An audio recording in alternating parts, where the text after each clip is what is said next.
we just turned into Dealey Plaza, and I was just figuring what I would lead on when there was a bang, and we all said, "What was that?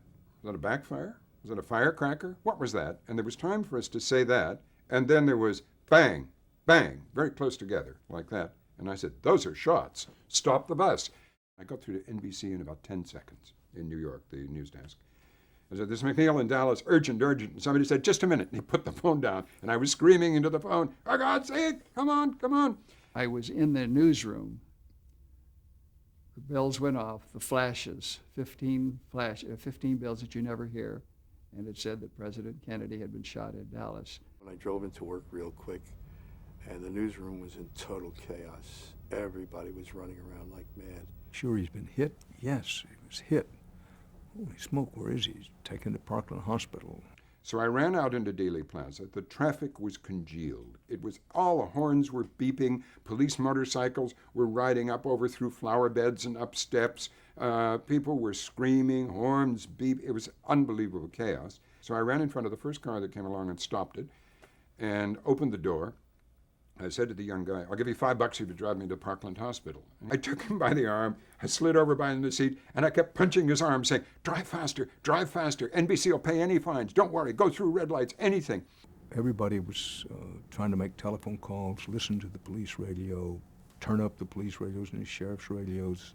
They didn't have much in the beginning, to tell you the truth, because they were confused about what was happening, and with good reason. So I went into the emergency room section, through the swing doors in the emergency room, and there's the emergency room desk, and there was Merriman Smith of the UP dictating the story that won him the Pulitzer Prize that day, and the nurses all on his arm saying, "You can't use this phone, you can't use this phone," and Smitty just went on dictating the story. William Ryan, a correspondent, very good one, for NBC News, walked in about that time, and I said, "Go in and get on camera." And he said, "What'll I say?" And I had a UP flash in my hand that said, "Flash, President Kennedy has been, Dallas, President Kennedy has been shot." And he said, "What'll I say? I can't go on with that." And I said, "Read it forwards, and then read it backwards, and then read it halfway, and then read the other half, and by that time, you'll have more to say." I went out, and there in a little anteroom, through another swing door, were 2 payphones that nobody'd noticed. And I grabbed one of them, and I had it for the rest of the day. We just stuck down on our phones. I'm talking to Huntley and Frank McGee in New York. He's talking to Cronkite on the other phone. Just let's get on the air, let's get on the air. We couldn't get on the air. We didn't have any cameras there.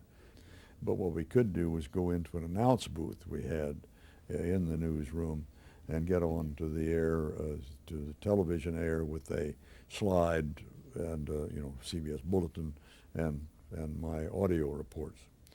So we did that, and for about 20 minutes or so while they got the camera up and got it warmed up and in place, we were on the air with audio bulletins only. We were trying to confirm where the president was, what condition he was in. We got through to the hospital. Eventually we're told at the hospital, incredibly so, by people who were in a state of shock, if you will, not only that the president wounded, but that he was dead. There was a moment when I had to announce that he was dead that I almost broke down and almost had a little trouble. I did have some trouble getting the words out. But we in the news and television news particularly, but all the news people, operate very much like emergency personnel, fire, police, hospitals. Our adrenaline flows faster. We've got a job to do. We're doing the job, and we're concentrating on that rather than the emotional impact. We find out now that there's a psychological trauma that people who have to do that sort of job go through. And I think we go through it in news too. Not until you have to hit that punchline that he's dead does it come to you, the full emotional meaning of this thing. And that's what hit me at the time. It was personal in the sense of it was my president. It had not in the sense of knowing him that well, but I just felt such a terrible, terrible tragedy for the country, and we didn't know who had done it or what it signified, and it was just shell shock. We followed the story from that moment on until the following Monday night, after the Kennedy funeral without ever leaving the air. And without commercials. There were many people afterward were asked me quite a number of times, how long did it take you to decide not to do any commercials? How big was the fight about not doing commercials? There was never even any discussion of it. Kentner just said, we'll drop the commercials. And that's all there was to it.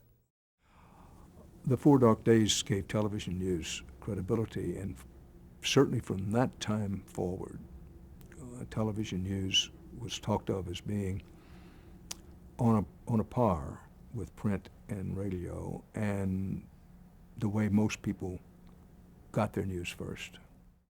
It was our responsibility to calm the public, to explain to them the president had been shot, yes, perfectly horrible, yes, but the country lives, and there's not going to be any crisis. And I think in doing that we performed a real service in which we can take some pride. Nobody got excited, nobody shouted, nobody screamed. Everyone did his job under the most crucial circumstances, and everyone did his job and did it well. I was very proud of all of us. And it transformed this country, and in a way transformed television. If not transformed it, it made a difference, because we had cameras all over the place. We had cameras in almost every street. We hadn't done that before. They didn't have this when Franklin Roosevelt died. There was radio. And so it was the first time that there was a director saying, go to the Capitol, take a shot there. There's Mrs. Kennedy with John. Go inside and talk to somebody who's just come in to view the president. It was a very different and all-encompassing time for television. And because of it, the entire nation shared that funeral, the world.